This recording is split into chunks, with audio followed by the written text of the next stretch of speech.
നമുക്കറിയാം ഇംഗ്ലീഷിൽ 3 ടെൻസസ് ആണ് ഉള്ളത് അല്ലേ. അതിൽ പ്രസന്റ് ടെൻസ് ഉണ്ട്, പാസ്റ്റ് ടെൻസ് ഉണ്ട്, ഫ്യൂച്ചർ ടെൻസ് ഉണ്ട്. പ്രസന്റ് ടെൻസ് എന്ന് വെച്ചാൽ ഇപ്പോൾ നടക്കുന്ന കാര്യങ്ങളാണ്. പാസ്റ്റ് ടെൻസ് എന്ന് വെച്ചാൽ കഴിഞ്ഞു പോയ കാര്യങ്ങളാണ്.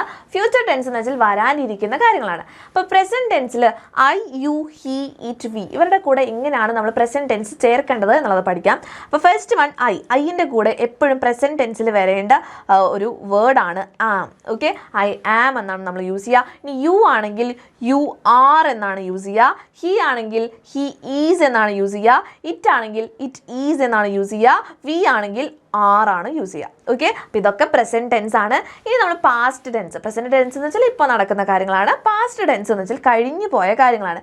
ഓക്കെ, അപ്പോൾ കഴിഞ്ഞു പോയ കാര്യങ്ങൾക്ക് നമുക്ക് യൂസ് ചെയ്യാൻ പറ്റുന്നതാണ് ഐയുടെ കൂടെ വാസ് യൂസ് ചെയ്യാം. I was. ഓക്കെ, യുവിൻ്റെ കൂടെ വേർ യൂസ് ചെയ്യാം. You were. ഓക്കെ, ഹീയുടെ കൂടെ വാസ് യൂസ് ചെയ്യാം. He was. ഇനി ഇറ്റിൻ്റെ കൂടെ ഇറ്റ് വാസ്.